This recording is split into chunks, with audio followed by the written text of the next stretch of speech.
So a common question is, what is the difference between Monero and Firo? As you probably know, Monero is probably the largest privacy coin in terms of market cap, and it is not without good reason, right?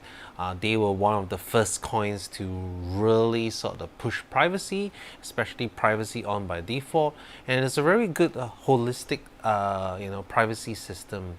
So what is Firo doing different, and what kind of advantages do we have over Monero? Our transactions, we're especially using Lelantus, have a much larger anonymity set. So what anonymity set means is how big of a crowd you are hiding in. So as you can see on my shirt, it says anonymity loves company.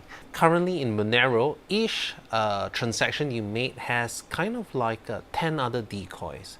So it means that your crowd for that particular transaction is 11 other transactions, right? Or 11 other inputs or outputs. On Firo, our technology allows us to have a crowd of 64,000 currently. So it's a huge difference comparing 11 versus 64,000. because of our developments in Lelantus actually have inspired developments in Monero as well, which are looking to deploy a protocol called Triptych, which uses the same kind of cryptographic building blocks as Lelantus, and they are looking at to scale their crowd to 64 or so. So that's one of the differences. And the other kind of difference that we have is that although we both have mining, Monero really focuses on CPU mining, meaning having your CPUs do the mining process. Firo, on the other hand, focuses on GPU mining, meaning your graphics card does the mining on that, and that has several key differences, especially when we expect a lot of Ethereum miners as they move to proof of stake to be looking for a coin to mine, and graphics cards aren't as susceptible to botnets because graphics cards are a lot more tending to be more like personal computers as opposed to server farms which have a lot of like idle CPU power.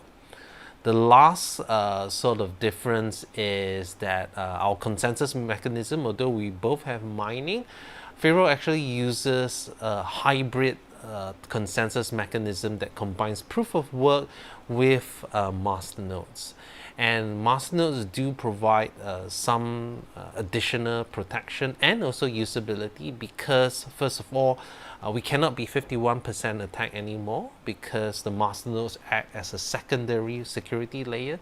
And secondly, blocks become final the moment they are confirmed. So for example, in Monero, you probably have to wait X number of confirmations for your transaction to be considered safe, while in Firo, a single block confirmation means that you can already rely on it with a very high degree of security.